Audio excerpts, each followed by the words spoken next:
Journalist Mehdi Hasan went on Chris Cuomo Prime Time to defend Bernie Sanders on the issue of electability, but also to slam the media for their inability to have proper electability coverage. Let's take a look, then we'll talk about it. Now back to your main problem, which is, what does this tell you about, you say, I hope it's going to be about the policy. If you think about it, Mehdi, it can't be. These two camps are so ideologically opposed. And it is, how do you see it going this way instead of going this way as you get closer and closer to the convention? It's a good question. And I think you're right to say it's not going to only be about policy. And it shouldn't only be about policy. I think it should be mainly about policy. But, leadership matters too. A lot of, the question, if you look at the exit polls on Super Tuesday, Democrats want someone who can beat Trump. The reason Biden is winning now is because he is perceived as the candidate who can beat Trump. He got all that support on Monday night from all his former rivals, the quote-unquote establishment. He got support from actual ordinary grassroots Democrats, especially black voters across the country, who said this is the guy who can beat Trump. Now, that needs to be tested. He's now the front runner again. When Bernie was the front runner, that needed to be tested. It needs to be tested now. I'm worried he's not being tested. There's this weird assumption that yes, compared to Bernie Sanders, he's definitely the electable guy. Forget Sanders. You're right. That's what I was trying to do last night when this fight Sanders broke out in the middle of this thing. That's what I was trying to do. I was trying to say each of you have perceived weaknesses. Let's see who deals with it better. But I guess that central concern is, you're right. Always the primary bruises you up and someone uses it against you in the general. But this issue, what they're talking about here, it's your fundamental high ground against Trump, and you're giving it away. I think my personal view of Biden is the problem with his candidacy, and there's many pros, but the many cons are that you give away a lot of things that you want to go after Trump about. Whether it's kind of the perception of corruption, whether it's the whole family members issue, whether it's the how coherent are they issue. I think there's a lot of issues that you throw away there. And I think the big problem with Biden is there's this sense that, okay, he's the establishment candidate. He's, of course, the more electable guy. The problem is we in the media, Chris, and of course, Democratic Party elites, if you want to call them that, are not very good at picking the electable guy. In 2000, Al Gore, how did that work out? In 2004, John Kerry, how did that work out? In 2016, Hillary Clinton, how did that work out? It was actually an outsider with a funny name who some people thought was from Kenya who actually won the election last for the Democrats, who wasn't actually at the time perceived as the establishment or the favorite candidate. He was seen as a risky candidate, Barack Obama, in 2008. Sadly, the president up until very recently was arguing that Obama may still have some problems with where he's from. That's the state of play. Donald Trump wants to impeach Barack Obama. You can't really impeach private citizens. That's right. Well, don't let the facts get in the way of a good barb. Mehdi is absolutely right on this one. When it comes to the media, it's always, oh, this person's electable, that person's electable, this person's electable, without any real or clear substantive look at the facts or the numbers. In fact, I can prove that to you because if you actually look at the numbers, you actually look at the head-to-head matchup polls, Bernie Sanders is beating Donald Trump in virtually every single poll that's been conducted. It's, virtually every single one of them. Yeah, okay, there's a few of them. There's Trump +1, Trump +2, Trump +5 here and there. But virtually every single poll that's been done shows Bernie Sanders in the lead. So the idea that Bernie Sanders is unelectable, or at least significantly less electable than Joe Biden, just isn't bared out by the numbers, but it's still a narrative that the journalists run with. Why?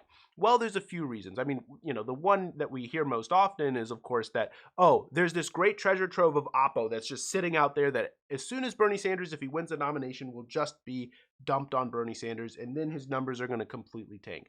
I mean, that's completely ridiculous. I mean, it was actually, I think it was Hillary Clinton's former head of Oppo, or at least someone in her campaign that was, up there and involved in Oppo. He came out and said, well, yeah, the reason why we didn't dump all this Oppo on Bernie Sanders last time around is because we looked and we just couldn't find any. And yeah, okay, there might be a few negative hit stories that, a few October surprises or whatever that come out.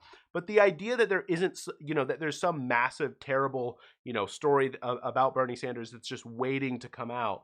I mean, come on. The idea, Bernie Sanders has been virtually running for president for the past 4 years. Any journalist who, found that story and broke it would have been like the hero of all of journalism. And he would, he or she, that person would have, would be at the top of the ranks by now. So of course, the idea that there's this mythical Oppo sitting out there, come on, it just doesn't bear out the facts. And in fact, it's a weird argument to begin with, because you would think if there's this hypothetical Oppo sitting out there for one candidate, you would think that argument would also apply for Joe Biden. weird. It's funny how that happens, and it only applies to Joe Biden. Oh, that's right, because there's a bias there. Now, there's essentially two major reasons why that's the case.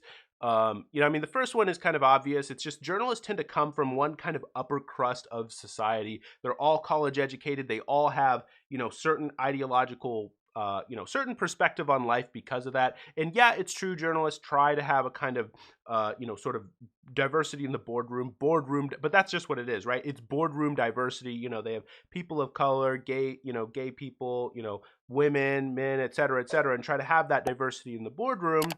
And that's a good thing, right? I'm not here to say that that's like a bad thing, that you shouldn't try to do that. But you also need to have ideological diversity. And when I say ideological diversity, I don't just mean Republican and Democrat. You need to have need to have more than the Washington consensus in the boardroom, in journalism. If you actually want to have true ideological diversity, get socialists on primetime cable news. I'd love to see that. That would be absolutely great if you actually wanted to represent the ideas more fairly. And now the second reason for why there's this kind of anti-Bernie bias built into the media, which affects the issue of electability, and it's kind of related to the first. It's just that media is in many respects constrained by advertising, right? It's kind of like what Noam Chomsky talks a little bit about in Manufacturing Consent. It's that, look, one of the central roles of advertisers, of the media, is, when you think about it from a perspective of the market, is they're trying to curate an audience which is going to be, both sort of profitable for advertisers, right? A group of people that advertisers want to market to, and then also you want to put them in a buying mood, right? You have to put them in a mood in which they're going to be susceptible to advertising, right? If you bore them to death with a bunch of statistics about public policy, or if you try to alienate, if you end up alienating one segment of your readership by only doing Republican articles or only doing Democratic articles, and you have a smaller base, or if you cater to low income individuals, then advertisers aren't willing to pay as much, right? Because I mean, actually, there's a great example of this. I can't remember the name of the newspaper, but there was a top sort of newspaper at the time in the UK, which was read by more people than the second most readership, but the paper that had the largest readership was like a labor paper, basically, and it basically catered to low sort of lower income individuals, as opposed to the paper which had almost half the readership of the labor paper. And that paper, the labor paper, ended up going out of business because it couldn't get high paying advertisers.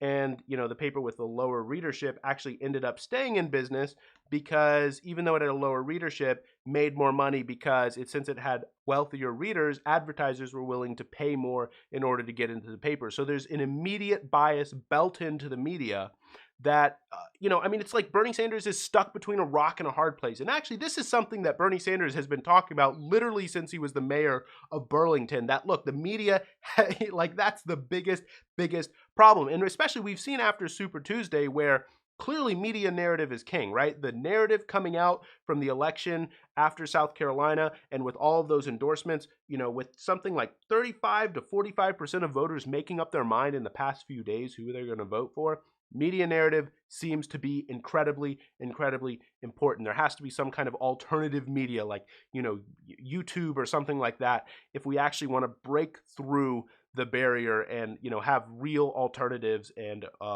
sort of real substantive debates in this thing.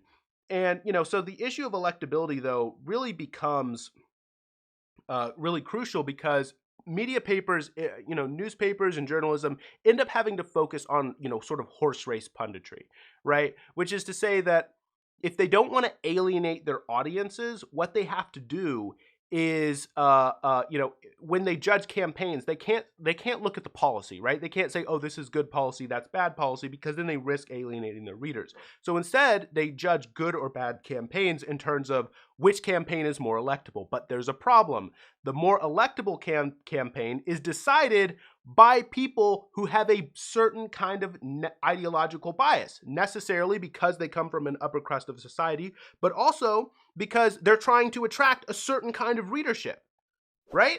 So we end up with this, again, rock and a hard place bias, where we're forced into having a debate about electability, but that but we're forced to prove our electability to people who don't agree with us. I mean, it's such a big problem. And of course, though, the obvious point that Mehdi points out there is it turns out that corporate interests are not the same thing as the interest that people have. And so they're really, really bad at picking the electable candidate, right? They seem to know at the time that, oh, this person's obviously the most electable. But it turns out whoever you like is always going to be the person who is most electable, right? I mean, I think that, that really is bared out by just about everything, right? If you like a candidate, you also tend to think that they're electable. So it's, it's always really, really hard to tell. My thing on it is, I actually agree with that. I think, well, yeah, sure. If you like a candidate, then just vote for them. Don't, you should, electability should be a second order concern, I guess. But anyway, so that's the video. If you liked it, I'd really appreciate it if you hit the like button and consider subscribing. Thanks.